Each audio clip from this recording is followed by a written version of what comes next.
कहाँ जा रही हो? रुको ना। घर में सब उठ गए होंगे, चाय बनावा लीजिए। मन नहीं कर रहा है तुम्हें जाने देने का।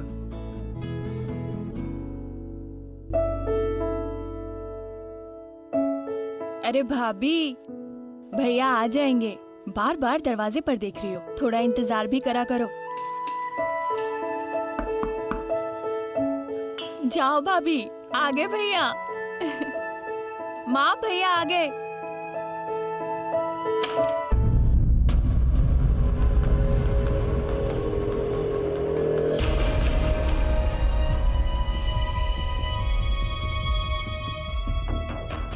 अरे अमल भाई, आओ पधारो पधारो। कैसे हो अमल भाई? आज यहाँ कैसे? वो फर्ज निभाने आया था।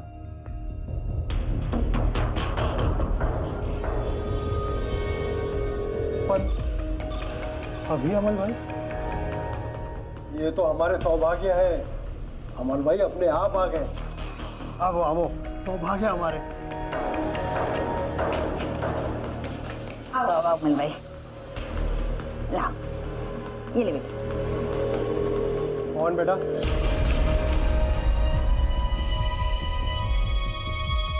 ये क्या हो रहा है?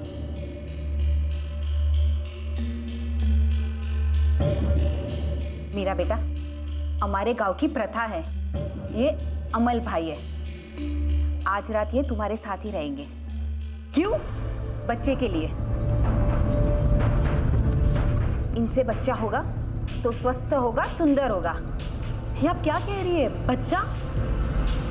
हाँ बच्चा, समझी? इनको सारे गांव ने एक मत से चुना है। सालों से यही प्रथा चली आई है हमारे यहाँ। चल जा आवे रूमा। मीरा के पैरों तले जमीन खिसक गई। जो शख्स उसे लगातार परेशान करता रहा, जिससे इतनी जद्दोजहद के बाद उसने अपना पीछा छुड़वाया, आज वही शख्स उसकी शादी के बाद उसके ससुराल वालों के सामने उस पर अपना हक जता रहा था। और तो और किसी को इस बात पर एतराज तक नहीं था। और ये सब कुछ हो रहा था इस समुदाय में प्रचलित एक पुरानी प्रथा की वजह से, जिसका इजाद हुआ था वंश की पवित्रता को बरकरार रखने के लिए।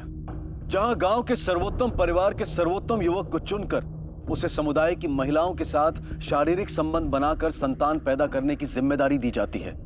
लेकिन क्यों? एक बेहतरीन नस्ल के लिए। जी हां, हम जानवरों की नहीं, इंसानों की बात कर रहे हैं। और इस प्रथा को बेहद गोपनीय रखा गया था, इसीलिए मीरा और उसके परिवार को इसकी भनक तक नहीं थी। मीरा को अब समझ में आया कि धमकाने के बावजूद भी अमल ने उसकी शादी में कोई बाधा क्यों नहीं डाली थी। लेकिन मीरा ने भी अब ठान लिया था कि वो इस प्रथा का हिस्सा नहीं बनेगी, वो इसका विरोध करेगी। मुझे माफ कीजिए, मुझसे नहीं होगा। मीरा, मीरा सुनो, मीरा।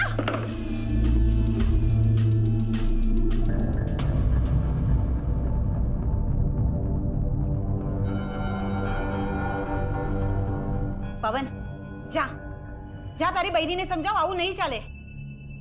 जा। मीरा, मीरा दरवाजा खोलो। मीरा, अमल भाई चले गए हैं। मीरा दरवाजा खोलो। मीरा दरवाजा खोलो। मीरा,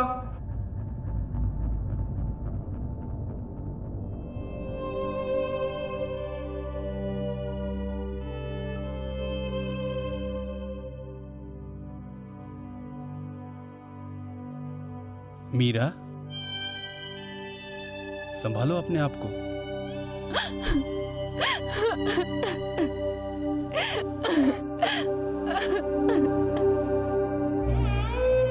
मीरा, संभालो अपने आप को। मीरा, तुम्हें कैसे समझाऊं? ये बहुत पुरानी प्रथा है। ये इतने सालों से चलती आ रही है। इसको ऐसे रोक नहीं सकते। क्यों? क्यों नहीं रोक सकते हैं हम कुछ तो कर सकते हैं ना। मैं आपकी पत्नी हूँ, सिर्फ आपकी होकर रहना चाहती हूँ। आप मेरे पति होकर इतना नहीं कर सकते मेरे लिए? बोलिए ना। मीरा, लेकिन हम कर भी क्या सकते हैं? हम पंचायत में जाएंगे, वो तो कर सकते हैं ना हम। हाँ।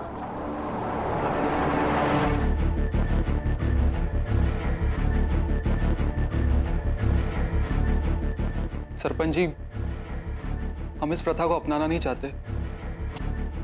ये पुरानी है और हमें इसकी जरूरत नहीं है।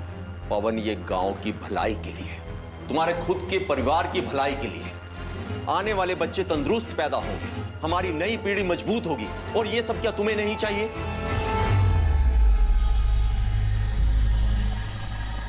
सरपंच जी, आप हमें इस परंपरा से बाहर रखिए। गोपाल भाई, अब तुम ही बताओ क्या किया जाए।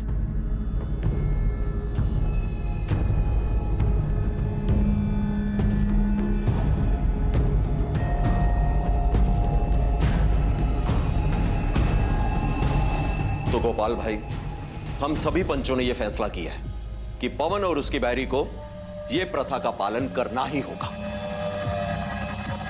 नहीं, मुझसे नहीं होगा। पवन, इसे समझा दो, यहां ये सब नहीं चलेगा। इस पंचायत में औरतों को बोलने की अनुमति नहीं है। मीरा, आइया नहीं। मुझे ये प्रथा स्वीकार नहीं है। अरे स्वीकार नहीं है तो नरक में जाओ। कोई जबरदस्ती नहीं है, और आप सब भी इसके साथ हैं तो आप सब भी नरक में जाओ। एक बात याद रखिएगा, मैं आप सब लोगों के पास नहीं आया था, बल्कि आप सब आए थे मेरे पास, ताकि एक बेहतर पीढ़ी पैदा हो सके। इस लड़की के पास मैं अपना फर्ज समझ के गया था, लेकिन ये इस तरह अपमान कराने का हमें शौक नहीं है। और अगर आपको कोई और ढूंढना है तो ढूंढ लीजिए। क्या हो रहा है? गोपाल भाई, वो दोनों समझाओ, वरना हम सब आपका गांव में हुक्का पानी बंद कर देंगे, हमेशा हमेशा के लिए। हाँ हाँ, हम तुम सबका हुक्का पानी बंद कर देंगे।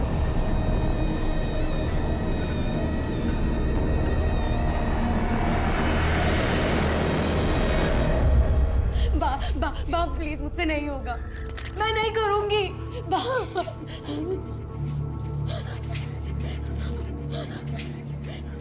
बोलो ना, मुझसे नहीं होगा। मीरा, मुझसे नहीं होगा। मीरा, मीरा, चलो अमल भाई के पास। मीरा, अगर तुम्हें इस परिवार की परवाह है तो चलो अमल भाई के पास।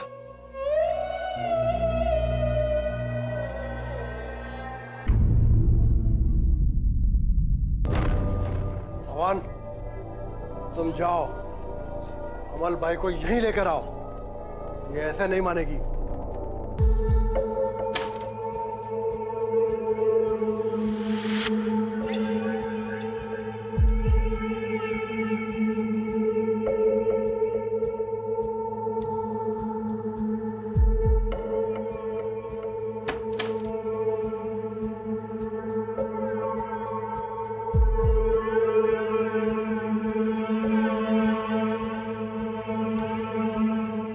मैंने कहा था ना,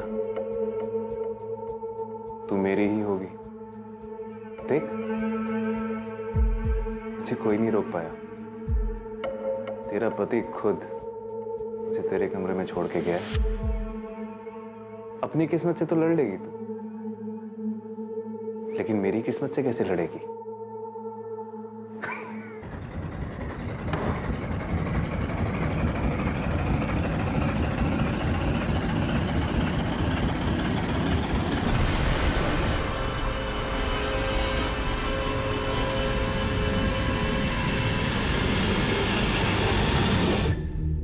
अमल की हैवानियत का सिलसिला दिन ब दिन बढ़ता जा रहा था।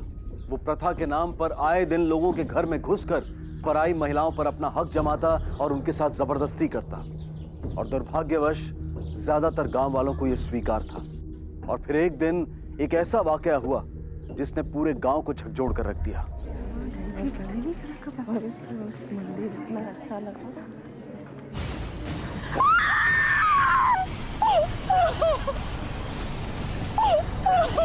अमल भैया,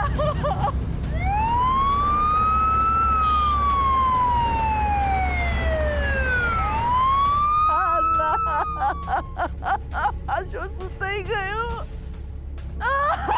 मारो लाल।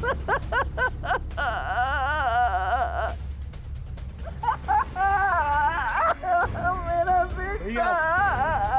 लाश को सबसे पहले किसने देखा था?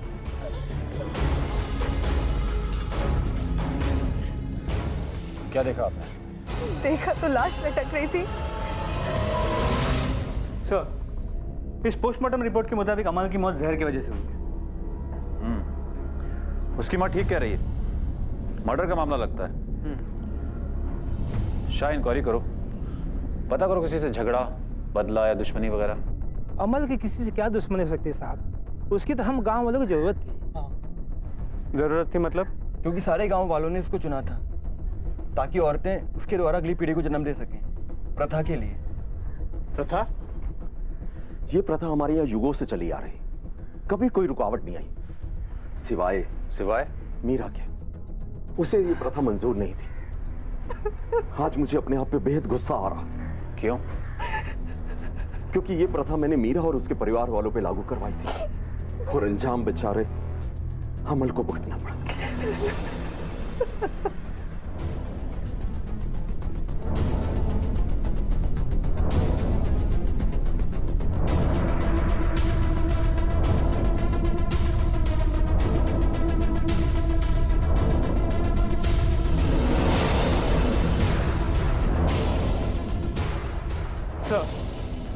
घर के पीछे के हिस्से में एक कागज मिला है जिसपे कुछ अजीब सा पाउडर लगा हुआ है।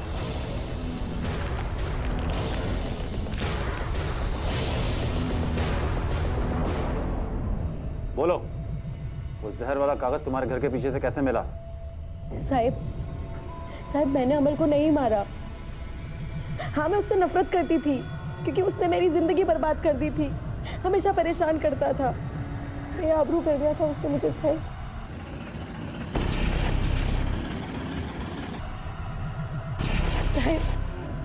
साहब मैं और पवन निर्दोष है, हमने कुछ नहीं किया, हमारा विश्वास कीजिए साहब, हमने कुछ नहीं किया। इतनी समझ नहीं है साहब हम में। और वैसे भी साहब, हमारे सिवा और बहुत लोग थे गांव में जिनको अमल से नफरत थी। उसका अपना भाई साहब, वो सब लोग जिनकी पत्नियों के साथ अमल ने, साहब कहते नहीं थे और बहुत लोग नफरत करते थे अमल से। ये क्या कह रहे हैं साहब? मैं अपने बड़े भाई से नफरत नहीं करता था, वो मेरे बड़े भाई थे। अरे अमल, मेरी क्या दुश्मनी होगी? वो तो प्रथा निभा रहा था गाँव की, अब ताकि मुझे कोई एतराज नहीं। अच्छा ये बताओ कि तुम्हें कब पता चला कि तुम्हारी बीवी अमल के बच्चे की माँ बनने वाली है? उसी रात बताया, आखिरी रात जब अमल जिंदा था। एक मिनट, तुम्हें कैसे पता चला कि अमल उस रात जिंदा था? उसकी मौत तो किसी भी वक्त हो सकती थी, तो तुम्हें कैसे पता चला कि उस रात तक वो जिंदा था? देखो, सब कुछ सच सच बता दो, वरना तुम्हें हवालात में ले जाकर मुंह खुलवाना पड़ेगा। क्योंकि उस रात मैं अमल से मिली थी, मैं उसे हमारे बच्चे के बारे में बताना चाहती थी। तू यहाँ तक आ गई? वो जानो छू तुझे क्या चाहिए, लेकिन सुन अभी नहीं, थक गया हूँ। वो मीरा के पास से आ रहा हूँ ना, प्रथा निभाने गया था। क्या कहा उसने? मीरा के साथ? इसका मतलब जब तुम उससे मिली उस रात वो मीरा के घर से लौट रहा था? जी, और मैं उसे हमारे बच्चे के बारे में बताने ही वाली थी जब। अरे क्या जरूरी बात, देख ये बात मेरे से बाद में करना। अभी ना मुझे बहुत जोर से भूख लग रही है, इसलिए मैं अपनी मनपसंद जगह जा रहा हूँ। अमल सुनो तो। कौन सी मनपसंद जगह? शायद अपने घर। देखो, अगर घर ही जाना होता ना तो कहता घर जा रहा है। क्या सोच रही हो? कोई जगह या कोई इंसान, ठीक से सोचो। पंचनगर, सरपंच जी का घर उसका दूसरा घर है। शायद उसने ज्योति को कुछ बोला, पर वो यहाँ आया नहीं। आया था क्या? इंस्पेक्टर साहब, ये भी तो हो सकता कि वो यहाँ के लिए चला हो और रास्ते में कहीं उसके साथ। कहीं आप हम पे तो शक नहीं कर रहे? वो मेरे बेटे की तरह था, मेरी तो कोई और संतान है नहीं। आपसे विनती, अब मेरे बेटे के कातिल को ढूंढिए। वही कर रहे हैं सरपंच जी, बहुत जल्द पकड़ लेंगे हम उसको।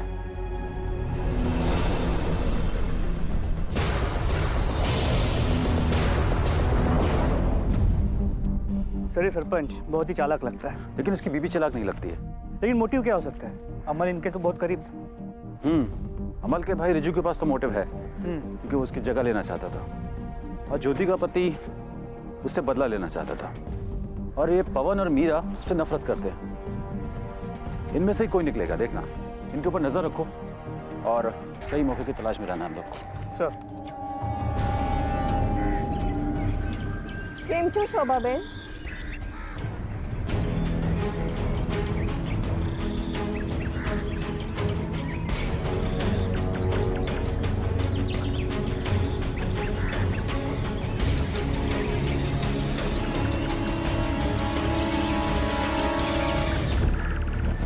अब अगला मुद्दा ये है, अमल भाई की जगह कौन लेगा? कौन इस प्रथा को आगे बढ़ाएगा? मैं संभालूंगा ये जिम्मेदारी। लेकिन सरपंच जी, ये रिजू कैसे बन सकता है? शांत हो जाओ।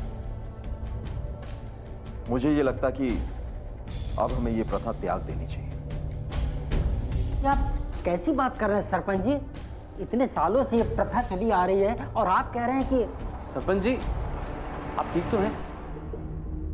दिन ब दिन पुलिस को यह यकीन हो चला था कि मीरा और पवन निर्दोष हैं और आखिर उन्हें जमानत पर रिहा कर दिया गया। बापूजी, अब क्यों आई है यहाँ पर? जती रही यहाँ थी।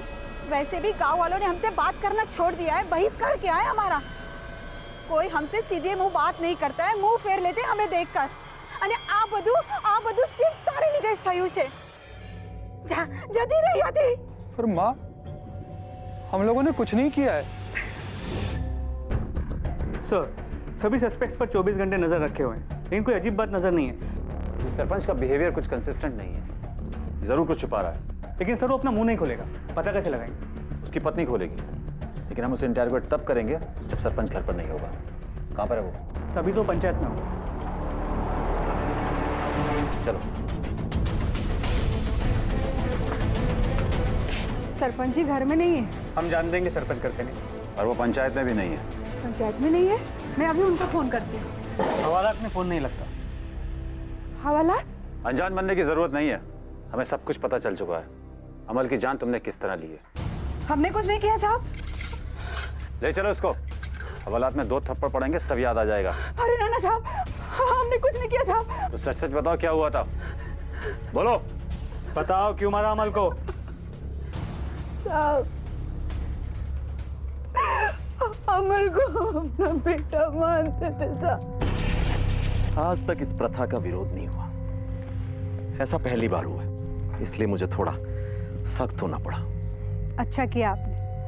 आप जो भी निर्णय लेते हैं ना, सही लेते हैं। क्या बात है सरपंच साहब, इस उम्र में भी इतना प्यार। सरस। अरे खाना खा लिया क्या? नहीं, मुझे भी बहुत भूख लगी है, आज यहीं खाना खाऊंगा। तो आजा। मैं तैयारियां करती हूँ, आजा। अरे मैं कुछ मदद कर रहा हूँ। अरे नहीं नहीं अमल, मैं कर लूंगी। हाँ? यहाँ नहीं, कमरे में। ये क्या हो रहा अमल? अरे क्या हुआ सरपंच जी, मैं कुछ गलत थोड़ी कर रहा हूँ। मैं वही कर रहा हूँ जिस प्रथा का समर्थन आपने अभी किया। फिर कुछ फर्ज तो मेरा यहाँ पे ही बनता है ना।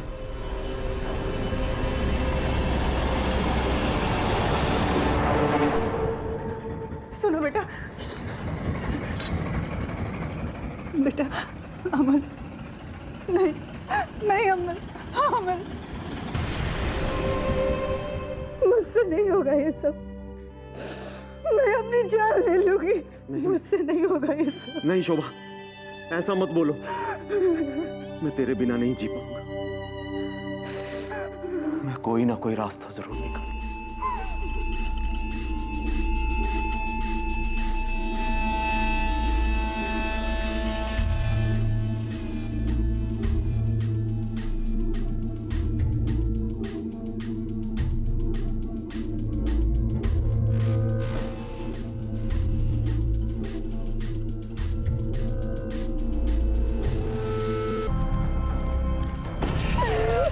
उसे मारना नहीं चाहते थे साहब,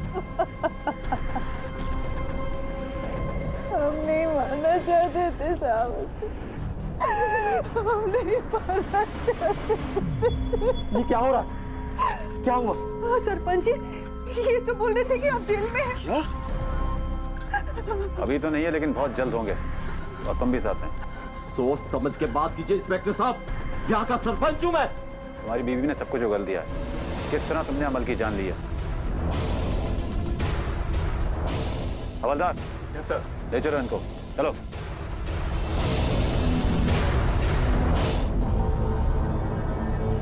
उसके मरने की राह देख रहे थे। उसके मरने के बाद हमने उसको पेड़ से टांग दिया और जहर की पुड़िया का कागज पवन के घर के पीछे फेंक दिया। क्यों किया ये सब? ताकि सारा का सारा शक उनके ऊपर चला जाए। एक तो ऐसी बेबुनियाद और गलत प्रथाएं चलाते हो तुम, और ऊपर से बेगुनाहों को फंसाने की कोशिश भी करते हो। अब अपने ही बनाए हुए गड्ढे में गिरे तो समझ में आई बात, अब पता चला कितनी गलत थी ये प्रथा। वक्त आ गया है कि हम ऐसी कालग्रस्त और अनुचित प्रथाओं पर पुनर्विचार करें और जरूरत पड़ने पर इन्हें त्याग दें। मासूम लोगों को तबाह करने वाली ऐसी प्रथाओं की आज के युग में कोई आवश्यकता नहीं है। ऐसी प्रथाएं सिर्फ अमल जैसे गलत लोगों को और ताकतवर बनाकर उन्हें अपनी मनमानी करने की छूट देती हैं, और फिर यही लोग प्रथा की आड़ में मासूमों पर अनगिनत जुल्म ढाते हैं। लेकिन आखिर में दूसरों पर किए गए अत्याचार इन्हीं हैवानों का अंत बन जाते हैं, और अमल की मौत इस बात का एक उदाहरण है। सरपंच और उसकी पत्नी को अपने किए की सजा मिली। सारा कस्बा अपनी इस प्रथा के घिनौने चेहरे से रूबरू हुआ, और पवन और मीरा शादी के बाद पहली बार अपनी जिंदगी के टुकड़े समेटने लगे। अब मैं अनूप सोनी आपसे विदा लेता हूं। फिर मुलाकात होगी अगले एपिसोड में एक और चौंका देने वाले केस के साथ। तब तक अपना और अपने परिवार का ख्याल रखें और देखते रहें क्राइम पेट्रोल डायल 100। सबक एक को, सीख हम सबको। जय हिंद।